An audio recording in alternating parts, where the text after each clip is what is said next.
E agora eu convido o professor da Universidade Federal do Piauí e pesquisador do Laboratório de Regulação e Governança de Inteligência Artificial do IDP, professor Berto Igor Cabalheiro.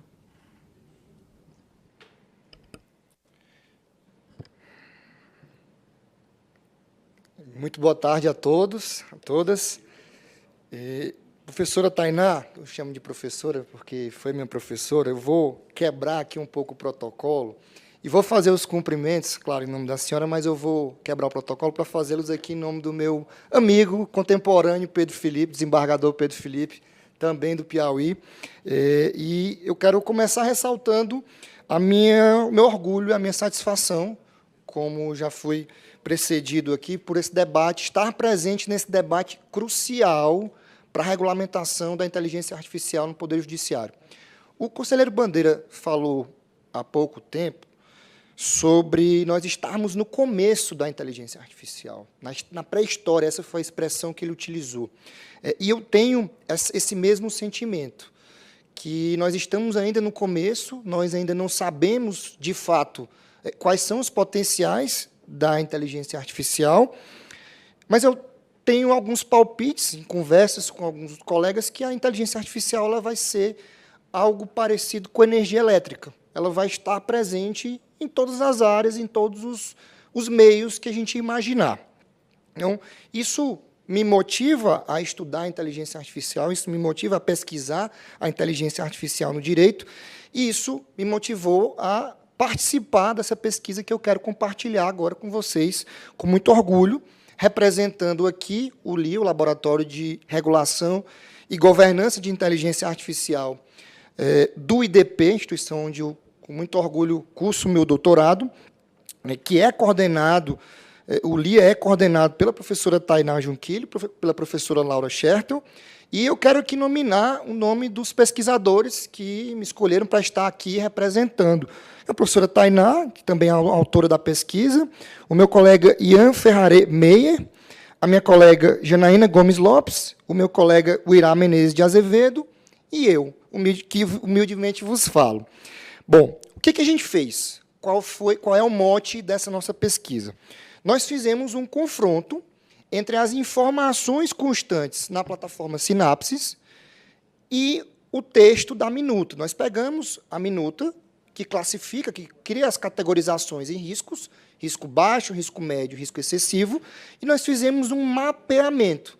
Vamos estudar, vamos saber quais são os projetos que estão em vigor no Poder Judiciário brasileiro, a que eles se destinam, e, a partir disso, a gente consegue tracejar um mapeamento e dizer quantos são baixo risco, quantos são alto risco e quantos são risco excessivo. E, a partir disso, nós traçamos uma hipótese inicial. A hipótese inicial era averiguar se, de fato, a impressão que nós tínhamos de que a maioria dos projetos era de baixo risco. Essa foi a nossa hipótese.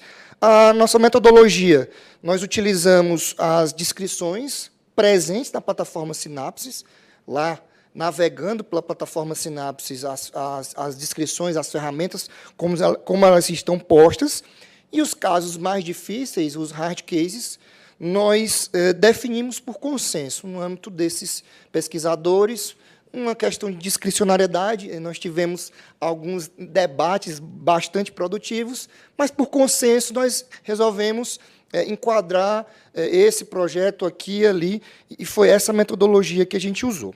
Bom, quais foram os resultados que nós encontramos?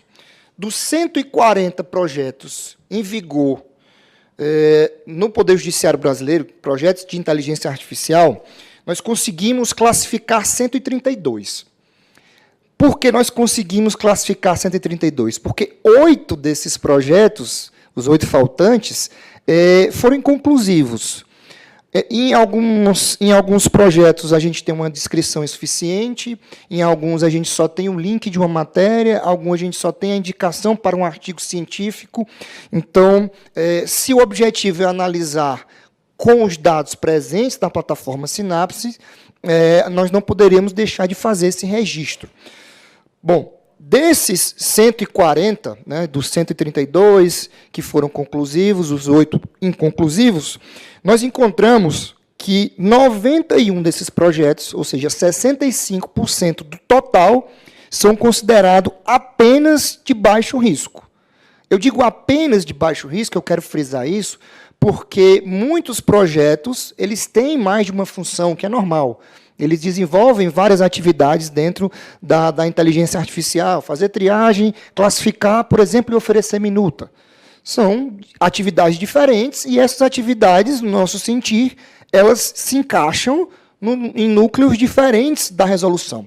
Então, nós optamos por fazer uma classificação somente baixo risco, que corresponde a 65%, somente alto risco, que são 26 projetos, que corresponde a 18% do total. 13 nós classificamos em concomitância, em alto e baixo risco, que corresponde a 9%.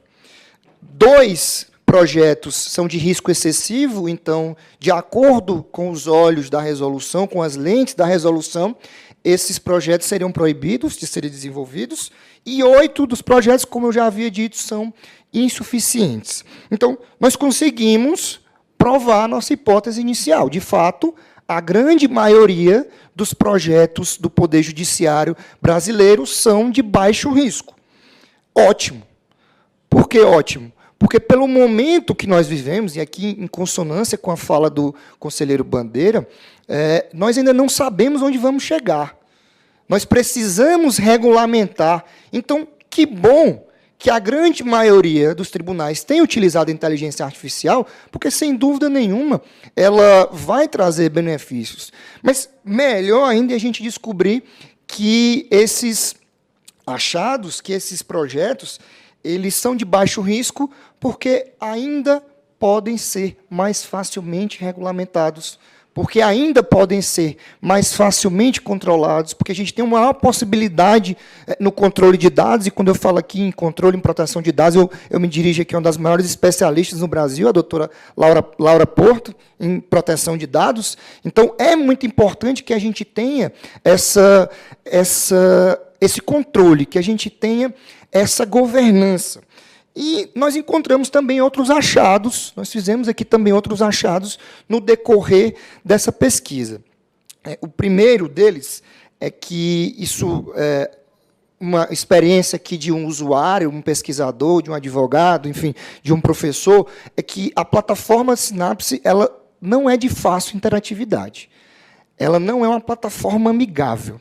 Ela não proporciona, no nosso sentir, uma experiência boa para o usuário.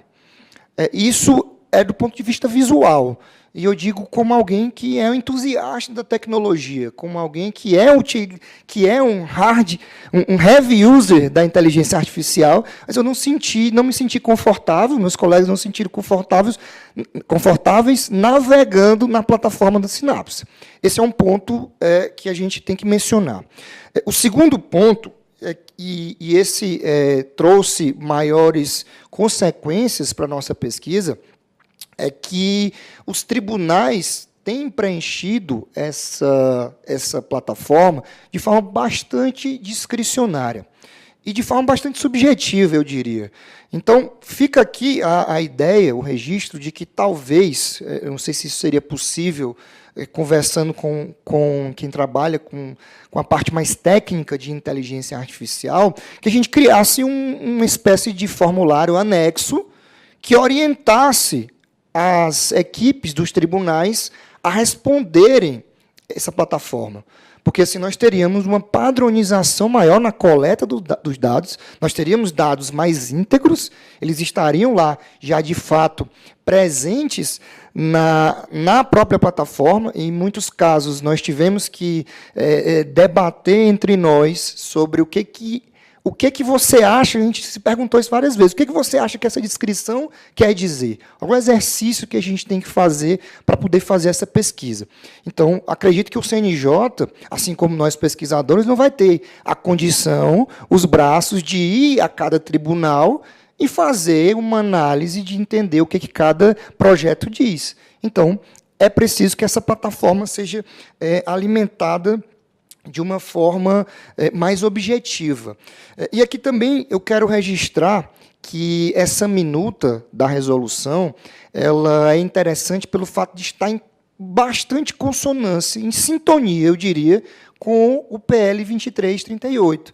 A classificação de riscos é algo que foi adotado, que é projetado nesse PL, e isso nos dá uma sensação de sintonia, de conformidade. Nós temos, de um lado, o poder legislativo, buscando regulamentar a inteligência artificial no âmbito geral, e nós temos o Poder Judiciário fazendo uma regulamentação, uma normatização em consonância com esse projeto.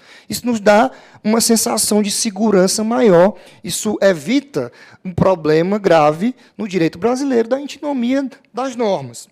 Então, nos dá a sensação de a gente estar caminhando para um sistema regulatório específico de inteligência artificial, claro, cada um em suas áreas, em seus pontos.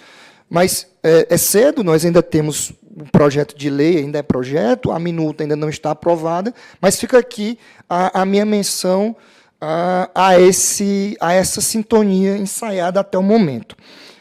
Um outro ponto também que eu gostaria de chamar a atenção é que o grupo de trabalho ele está bastante antenado com a ideia da IA generativa, com a ideia de governança, como me precedeu aqui na fala a professora da USP, a professora doutora Ana, que registra isso também, e eu estou plenamente de acordo.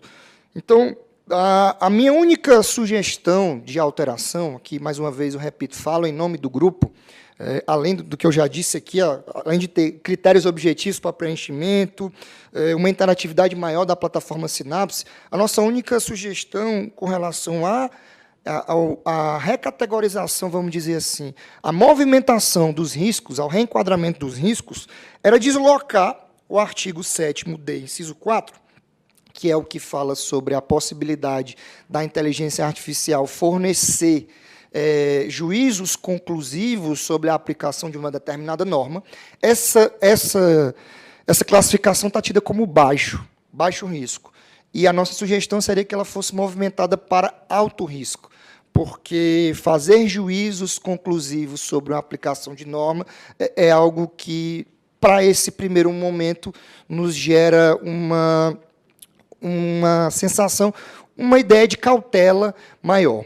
Então, eu me encaminho para o encerramento, quero, mais uma vez, agradecer a oportunidade aos meus colegas de grupo de pesquisa, do LIA, por me permitirem participar dessa pesquisa, ao grupo de trabalho do CNJ, pela oportunidade de estar aqui representando o LIA e também a Universidade Federal do Piauí, de onde sou egresso e, com muito orgulho, também sou docente. Muito obrigado a todos.